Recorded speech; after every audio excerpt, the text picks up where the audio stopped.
Hey guys, welcome into the Stinkin Truth Podcast. Thank you so much for making us a part of your day. Mike Evans, Mark Schlereth, however you're watching us. Thank you for sharing. Thank you for subscribing. Continuing to grow like a weed, so we really appreciate you guys. Mike, how are you? Hey, back from vacation, both of us. We took a little time off. Missed you, big fella. I know, it's good to see you. big lug. I know. Where you been? Yeah. Well, I went to London.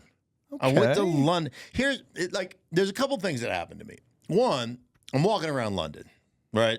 I mean, I'm walking this foreign country, beautiful, nice people, very clean.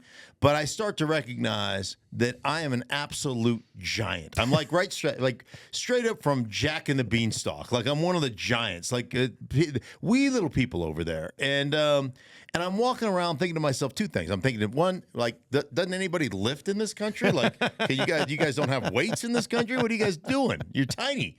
And then two, I was assessing everybody, and after about 3 days, I realized there's not one person in England that can kick my ass. Like I'm So it's superior. true that you just don't see very many big people over there? Oh, there's not nearly as many fat people. Okay, but We have the market. America has the market cornered on fat people. Well, yes, that's true. That's a disturbing trend. Yes. Yes. But as far as just like in shape, big people. Well, I think there's a lot of slight. I think the average height in England's like 5'10". Here in America, it's like 5'9". But the average weight in England of an English male is 180 pounds or so, 186 pounds or something like that. And here in America, we're like 200. So we're a little shorter and a little squattier, kind of like you. So, Wow, that escalated quickly. Right. Okay. So, but I had a great Absence time. definitely makes the heart fonder. Yeah, I would say here. I had a great time in England. Yeah. So I went for my goddaughter's wedding, one of my 13 godkids. So Wait, whoa. 13? 13 You have godkids. 13 godkids. Yeah, very popular. How? Okay. Well, my Explain roommate with the Redskins, Dr. Mark Addix. Okay. So Mark's a lot smarter than I am. So Hence the doctor. hence the doctor. Yeah. So he was a first rounder out of Baylor to the LA Express. Remember the USFL? USFL, yeah. Then he went into the NFL and he played and started for Kansas City for 4 or 5 years. And then he came to us in Washington in 1990. My rookie year was 89. And we became very, very close friends, and we were roommates.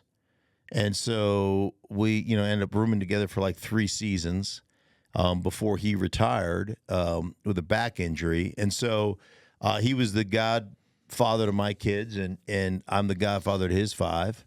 All 5. All 5. He couldn't come up with somebody else. He just kept going back to the Schlereth well. Huh? Yeah, I think I'm the goddad or whatever. Yeah, okay. And then Darryl Green was my teammate in Washington, and Darryl and I and Jewel, his wife, and my wife Lisa, were all very tight, and we were very tight with his 2 daughters, Jarrell and Joy, and they are about to have 8 kids between them, and so we're kind of the godparents to all Darryl's grandkids. Wow. Yeah. All right. So I got generations of kids, but I went to my goddaughter's wedding.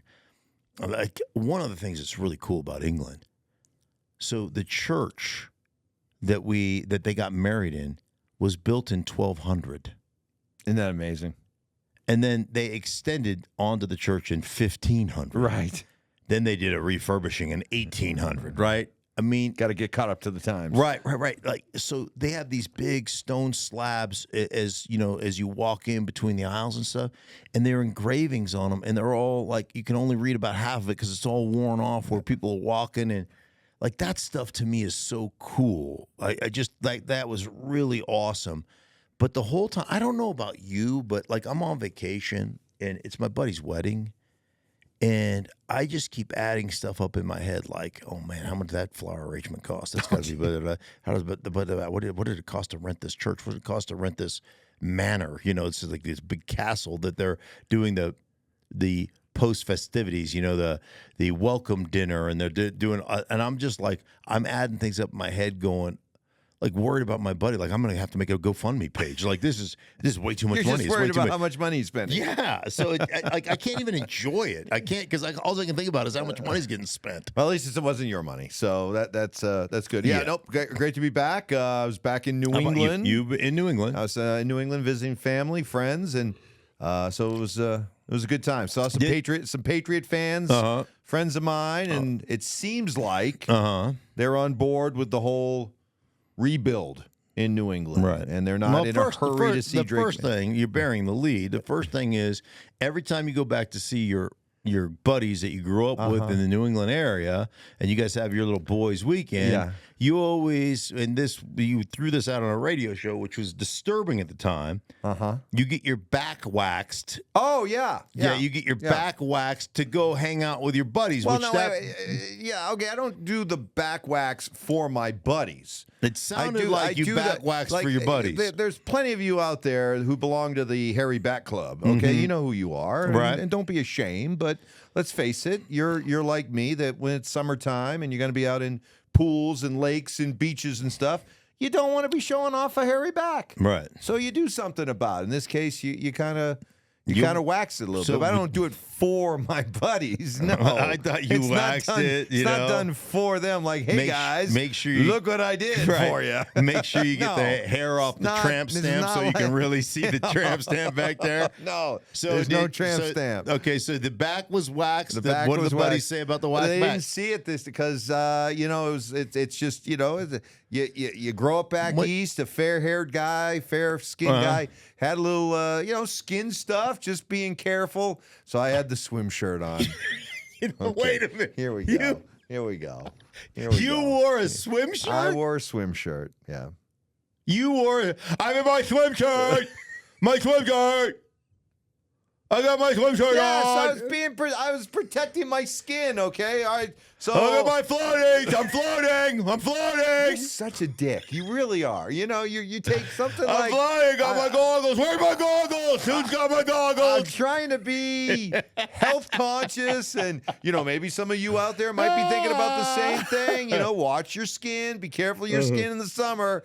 Maybe you want to cover up and maybe wear a swim shirt. Okay. And of course, you mock me. I'm Scuba Steve. It's my scuba suit. Well, I'm glad you're back, man. I really would like to use stronger language, but I usually leave that to you. Okay, so, very good. No, good to be back. We got a lot to get to. Camps are open already. A bunch of storylines. What do you make of what's going on in San Francisco right now with Trent Williams sitting out and Brandon Aiyuk sitting in? Right. Well, first off, with Trent Williams, I would pay that beast whatever he wanted. Like, what do you need? Yes, you can have it. I don't know the contract situation with Trent Williams, but that dude is a difference maker. And I know he's been playing forever, but man, you want to talk about dispenser of justice. Trent Williams, one of the best to ever do it, and the value that he brings. Because when you look at San Francisco, man, you look at everybody looks at the weapons of San Francisco. But when you start to look at the way they run the ball, the way they're in and out of formations, the way tackles work in combination with tight ends and with fullbacks and with different blocking schemes and receivers, you look what they've done, from a run the ball standpoint. And Trent Williams is arguably their most valuable or best offensive player. And, and they have Christian McCaffrey on their squad. So he is that dominant player. And he's one of the few players at that position, Mike, where like Kyle Shanahan, John Lynch have told me, like players will stop what they're doing to watch him during one-on-one drills. Like he's that dominant a player. And so he's one of those guys, and I don't know the contract situation with Trent, but you figure out how to get that guy what he needs to be happy because he's that valuable. Now, Brandon Aiyuk, like what he has become, because he wasn't what he is now is not what he was originally, right? He got drafted late in the first round, I think 31 or something like that.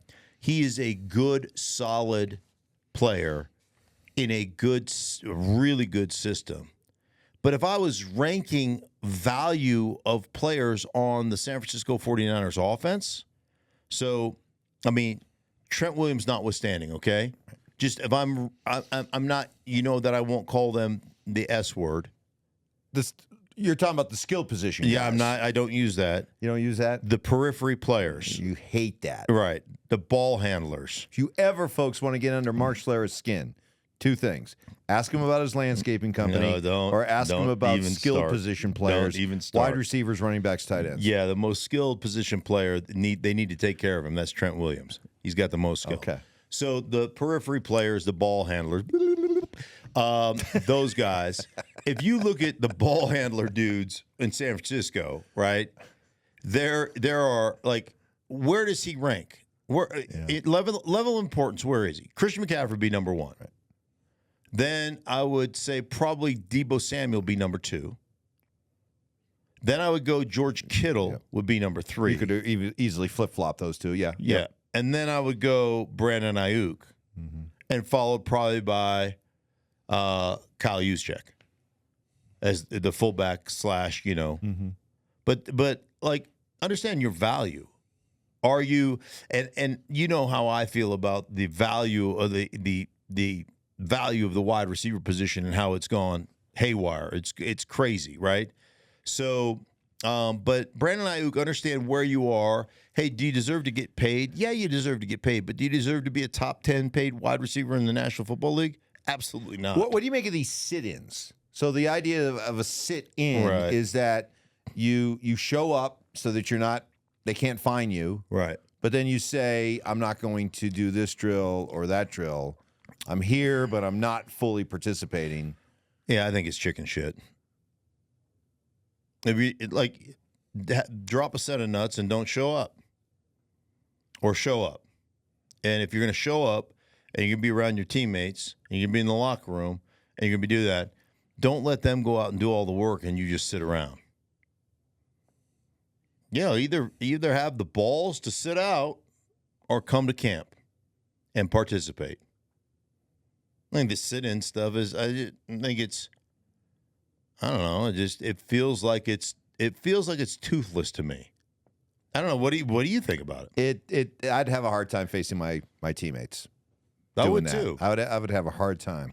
Hey man, I totally respect you saying, like, I want to. Now, I don't think you deserve to be a top 10 paid wide receiver, but I totally respect you wanting a new deal and you having outperformed the deal you're currently under and you sitting out. I as a player, I completely respect that, and that is your right, and I'm 100% on board with you, right? But have the yarbles to sit out. But don't come and just lollygag around. Hey, be careful out there, boys. It's really dangerous. You're like, you know what? If you're going to show up, then show up. That's just, I think the sit-in thing is just hokey. Aaron Rodgers owned up to the fact that, I went off to Egypt and I missed a mandatory minicamp, and he acknowledged that he was fined for it. But he also said that there's no problem between him and the Jets and Robert Saleh.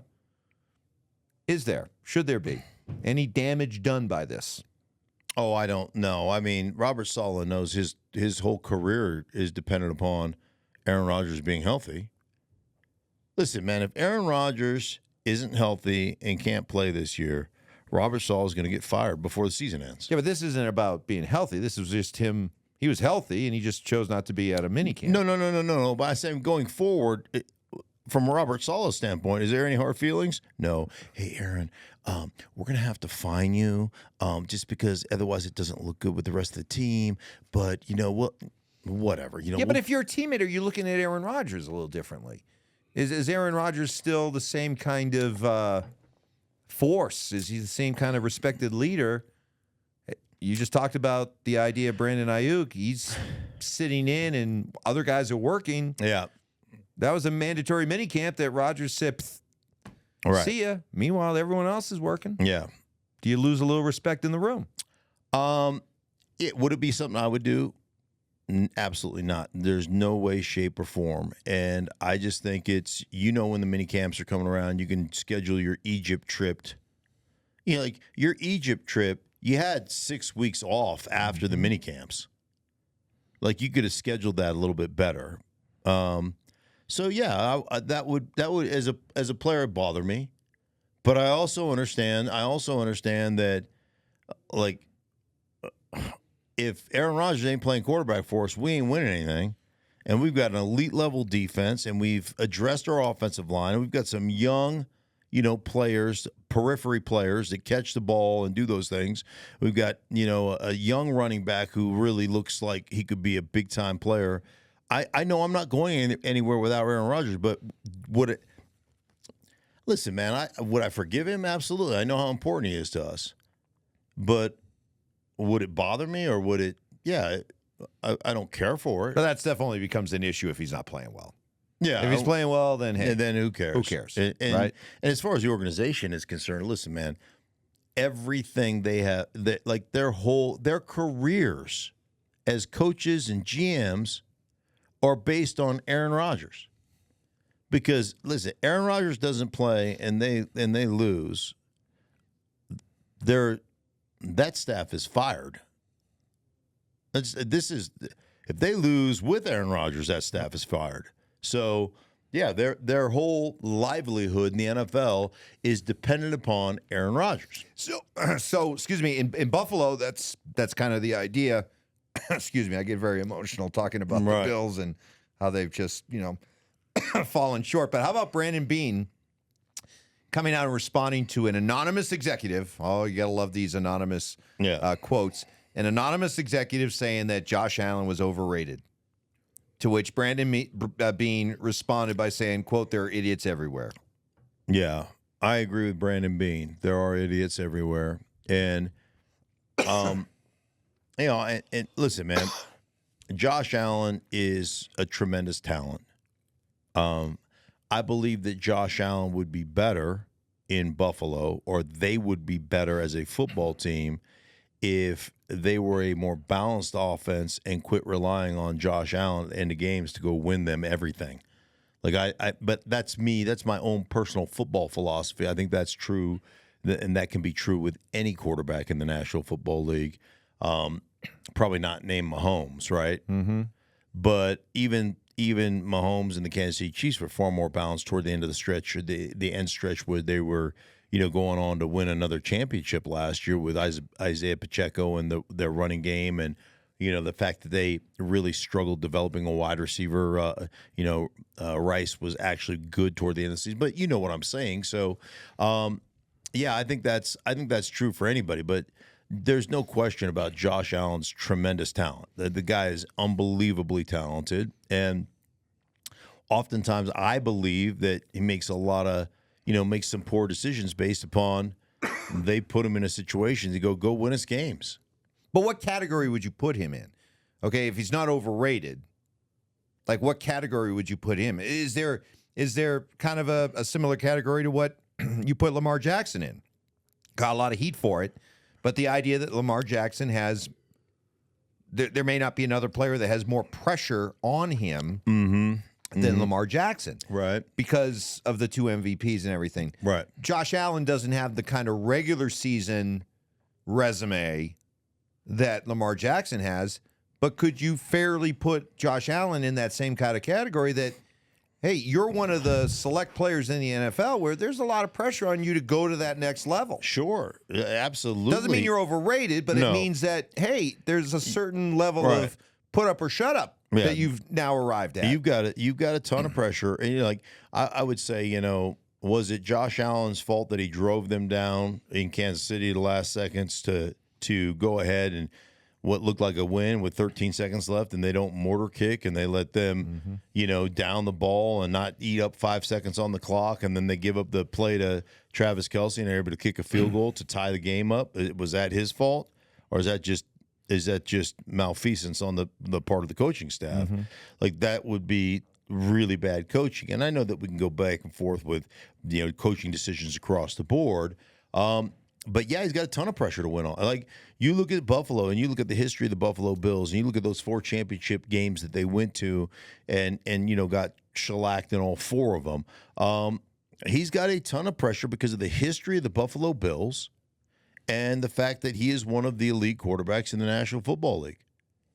I mean, and again, one of the reasons I said Lamar has the most pressure is because there's more expectations with the MVP. And obviously, Josh Allen's been better in the playoffs than Lamar from a record standpoint, completion percentage standpoint, touchdown to interception ratio, all those things. He's been better. But, yeah, he's got to produce. I look at all the young quarterbacks with pressure. Lamar has a ton of pressure. Josh Allen has a ton of pressure. I think to a lesser degree, they have a ton of pressure, but a lesser degree because of where they play. Trevor Lawrence has less, he's got a ton of pressure, but less because he plays in Jacksonville. And if Jacksonville doesn't make the playoffs, does anybody really? It's like if a tree falls in the woods and nobody's around to hear it, does it make a sound? Which, if you had to rank the quarterbacks in the NFL that face the most pressure, that it's like, okay, put up or shut up time in the playoffs. Okay. How would you rank them? And don't forget Dak Prescott. Dak Prescott's got a bunch of pressure because he plays for America's team. Lamar's got the 2 MVPs. So these would be the guys, to me, that would be the highest ranked guys. Right there with them, and maybe just as much, if not more, Aaron Rodgers. Why? Well, it goes back to the big boy table conversation that we had. Mm-hmm. If Aaron, and by the way, Aaron hasn't had great playoff runs.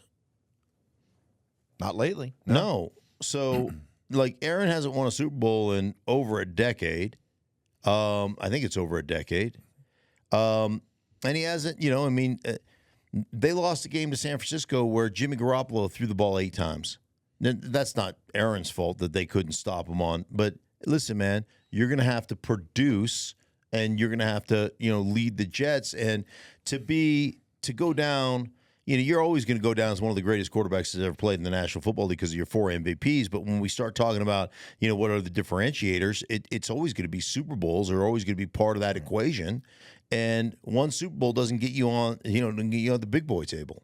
That's just maybe I'm wrong, but I think he's got a ton of pressure. I think I think Josh Allen has a ton of pressure because there's big expectations. Then I think a notch below that, this is all off the top of my head, and if I'm missing somebody, I apologize. But then I think there's lower expectations for Trevor Lawrence. Mm-hmm. There's lower expectations for Justin Herbert. I would put Joe Burrow, when healthy, has shown that he can get a team there. Right? And he's been to the Super Bowl, though they lost. But I would rank Aaron Rodgers, Dak Prescott, Lamar with probably the most, Joe, because he's been there right underneath them, and then the guys with less expectations, Herbert and Trevor Lawrence. But would you put Josh Allen back up higher in that list? Yeah, and Josh Allen. Okay, yeah, that top tier. Yeah, Josh Allen would be on with Rodgers and Dak Rodgers, Dak, Lamar. I think all those guys are top tier guys. I think Joe Burrow's right underneath them because he's already been there. Right. And then I think it goes down to the guys with less expectations based on where they play. If you playing, you play for the Chargers. Right. You're renting space in the LA Rams facility, right? You rent out their stadium. Right. So how much pressure can you have? Now, obviously, Jim Harbaugh brings some eyeballs and attention, but same thing with Trevor Lawrence. Who am I missing? Is there a lot of undue pressure on Kirk Cousins, for example? I mean, yeah, there's pressure, but I wouldn't put Kirk Cousins in the same class as no, because we all Dak think I think we all think Kirk Cousins is a professional quarterback, really good, but there's always going to be that Kirk Cousins caveat, right? But right. Although I will tell you this. If we're talking NFC South, I think Raheem Morris and the Atlanta Falcons win the South. I think they're the best team in the South.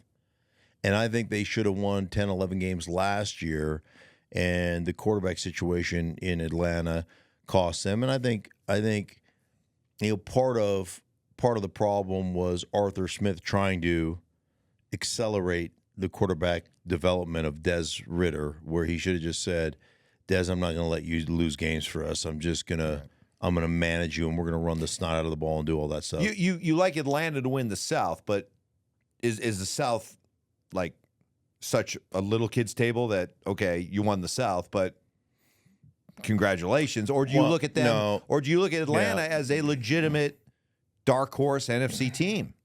Yeah, I think, like, I understand that there is a bit of the, the little kids table aspect to the South. I am the official broadcaster of the NFC South for Fox, so get ready, folks. Just so you know, Carolina, New Orleans, I'm going to be Atlanta, Tampa. I just have a feeling. Mark Schlereth. I don't know much. Mark Schlereth's coming to your neighborhood. Yeah, but I just have a feeling. I just have a feeling that this is going to be my beat. Yeah, that's karma for your swim shirt jokes. Yeah, well, karma, you know what, bitch. It is. It is. So anyhow, that's but Brady's on board, so I just anyhow. Hey, listen, man, they're NFL games. Exactly. There aren't many people in the world doing them. I'm excited. Wherever you send me, Fox, I am giddy. I'll be at every South stadium.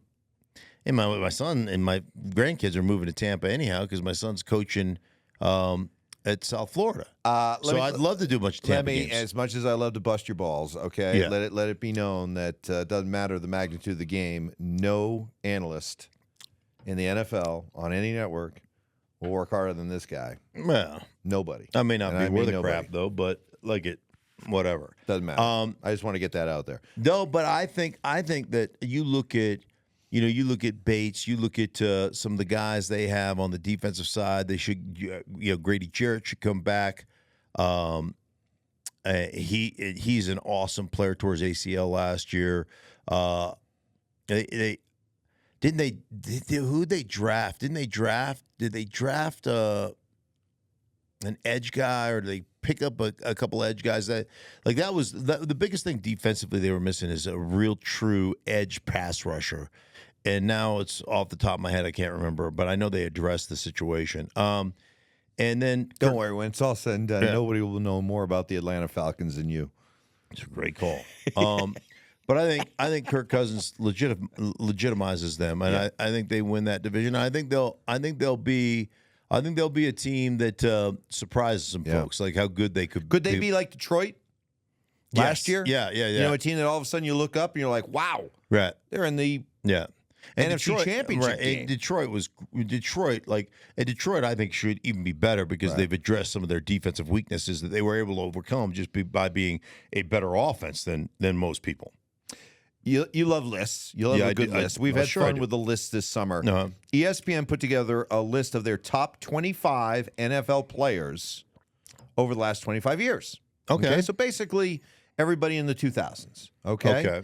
And I'll go through the list and stop me when you disagree with this person being on the list or where they're ranked, okay? Okay. Tom Brady, number 1. Patrick Mahomes, number 2. Okay. I'm already starting to have a problem. But Aaron Donald, number 3. I like that. I've said it for a decade. The best player in the National Football League. You have, and this backs it up. Number 3 on the list. Number 4, Peyton Manning. Number 5, Randy Moss. Number 6, Calvin Johnson. What? Randy Moss and Calvin. What did they lose? They never won a championships, right? No. Okay. What are you saying? You should only be on this list in the top 10 if you've won champion. All right, J.J. Watt then at number 7. Dominant player. Didn't win a championship. Yep, didn't win a championship. Okay. So that throws that one out the window, huh? Because I know you want to put J.J. Watt high up on this list. Yeah, but I guess I don't value the receiver position as much. Okay, then let's get to the crux of the matter. All right, let's get to the crux of the matter then. So it isn't so much about Randy Moss and Calvin Johnson not winning Super Bowls as much as you just don't buy. They were dominant. They were dominant. But you don't players. buy the wide receiver, the importance of the position. I think every player in the National Football League is dependent on other players. and I don't think there's a more dependent position in the National Football League than wide receiver. So this is too high for Moss and Johnson. Too high for wide receivers. Okay. Ray Lewis, number 8. Oh, dominant. He was great. Aaron Rodgers, number 9. Again, I have like. Why do you have a problem with quarterbacks? Oh my gosh, Mark, they're the most important player on the team. They're the most important player on the field. Mm-hmm. I would argue they're the most important player in all of professional sports. Yet you don't want them to be on a football player list. They wear pink jerseys at practice. They don't wear pink jerseys. Wear pink they wear jerseys. red jerseys. They don't wear pink. Pink Not jerseys. that there's anything wrong with pink. Pink jerseys at practice. They don't play football. They play quarterback. They shouldn't even be on a football player list. They shouldn't. I'll give you high marks for consistency. They shouldn't be on a football player list. You just don't know. They should be on a quarterback. They're a category unto themselves. All right. Well, for this, play along, okay? No. Okay. Darrelle Revis, number 10. Ed Reed, number 11. Okay. So we're getting the secondary guys here. I think I'd put Ed Reed above Darrelle, but go ahead. Charles Woodson, number 12. Okay. All right, so you would put good spot for those guys. Yeah, I think mix the order up a little bit. Yeah, but go ahead. Okay, number 13, Rob Gronkowski. Love that. Number 14, Travis Kelce. Okay. Number 15, Drew Brees. Another quarterback. Number 16, Troy Polamalu. Palamalu. It's Palamalu. Number 17, Palamalu. Brett Dun, dun, Favre. dun, dun. Does Brett Favre belong on this list? Because I think of Brett Favre. And 90s. I'm more 90s, he right? was drafted in like 92? 91, 92 Yeah. to Atlanta, got traded to Green. I think of him running those, 93, 94, 95, going to Super Bowls, 90, 6 and 97. Yeah. And I think of, I would think of him as more of a 90s, although, he did it in the 2000s. Yeah, but But like 2004, 2005, wasn't he in Minnesota? Right. Yeah. Right. Number 18, Adrian Peterson. Number 19, Michael Strahan. Number 20, LaDainian Tomlinson. So we're starting to hear some running backs. Number 21, Marshall Faulk, another running back. Number 22, Warren Sapp. Number 23, Joe Thomas. Offensive tackle shows up finally on this list. Tony Gonzalez at 24 and Derek Brooks at 25. So you're telling me that Jason Peters, you're telling me that Zach Martin, you're telling me that Trent Williams, you're telling me that Lane Johnson, that Jason Kelce, that offensive linemen don't believe the only Joe Thomas. The only offensive lineman is somebody who never played in a playoff game? Yeah. That's it? Yeah. Won about 4 games a year. Yeah. You mean that who wrote that list? First off, I take all the where's Lamar Jackson? Where's Lamar Jackson? Okay, he's not in the top 25. He's won 2 MVPs. He's not in the top 25 in the last 25 years. Right. Who else has won 2 MVPs? How many has Mahomes won? Has he won 1? But these guys, the quarterbacks on the list won Super Bowls. And isn't that your argument against Lamar? My argument is if you're talking about football players, he's number 1 over all those quarterbacks. Yes. The way you define football players. Right, he's by far the best. But if we're just talking about quarterbacks, you've already I eliminated quarterbacks. I eliminated Lamar Jackson's the best football player out of every one of those quarterbacks. Okay. So why is he not in the top 25? Because they obviously have a different view of quarterbacks and their importance than you do. No, I know the importance of the quarterback role, they but believe they belong on this list. But Lamar Jackson plays football. But not as well as Brady. Peyton Manning didn't play football. Peyton Manning, if he saw pressure, he just folded like a piece of origami. Swan. He just fall down. Yeah, well, he'd fall down. But on this list, this ESPN list, they regard quarterbacks as football players, and the best quarterbacks make this. Can I give a shout out to somebody I think I left off this list? Yeah. I would have put Ben Roethlisberger on this list before I put Brett Favre on this list. Sure. Okay, I'll give you that. Okay. I'll give you that. But the fact that it's a travesty that there's only one offensive lineman. Dude, we're talking about some of the greatest players in the history of football.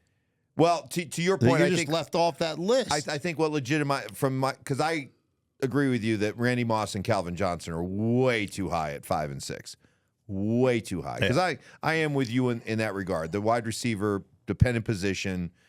Look, there's no link whatsoever to great receivers, right, and winning Super Bowls. The only great receiver who was #1 in the NFL that year in receiving that won a Super Bowl was Cooper Kupp in the last 20 years. Right. That's it.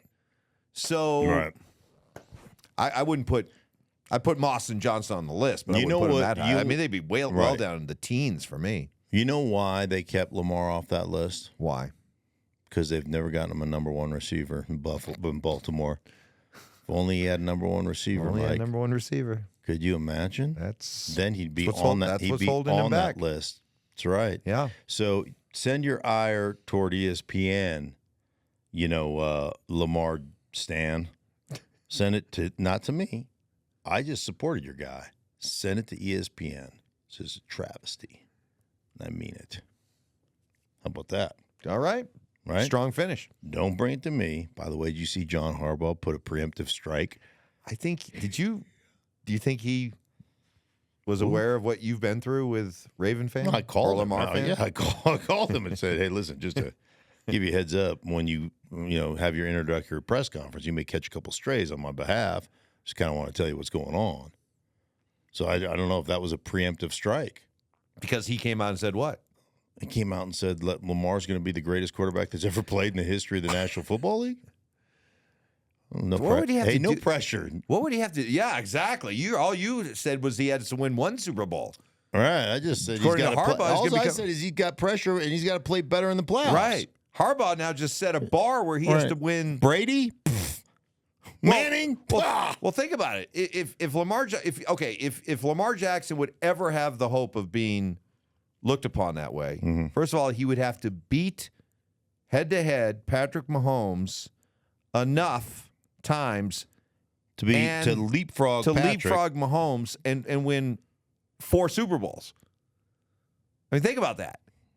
No pressure. Go head-to-head with the Mahomes, beat him, not once, not twice, not 3 times, beat him 4 times, then you can be in the conversation as the greatest of all time, as John Harbaugh said you could be. No pressure. None whatsoever. Brady has 7. You don't have 1. Yeah, I don't know. Like that was. By the way, want to talk about flexing? There is no chance of the Lamar stands coming after John after that. No, he's trying to save himself because they're mad at him. They're mad at him for not getting Lamar the #1 receiver and making some really questionable calls that are costing Lamar in the playoffs. Okay, that's what it is. So he went on a preemptive strike. Smart.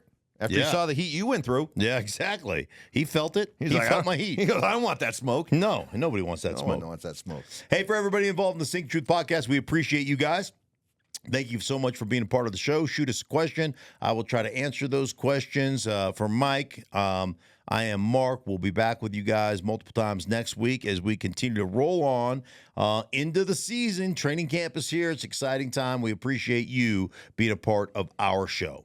Hey, for everybody involved in the Stinkin Truth, we thank you so much. Thank you for watching. If you enjoyed the video, please make sure you don't forget to give us a thumbs up. Subscribe to our channel for more content just like this. If you want to see more of our videos, you can also be sure to check out our playlist. Let us know exactly what you think in the comments below. We appreciate you guys so much for being a part of that. Don't forget to follow us on social media to stay up to date on our latest updates. Links are in the description. Thanks again for watching, and we'll see you in the next video.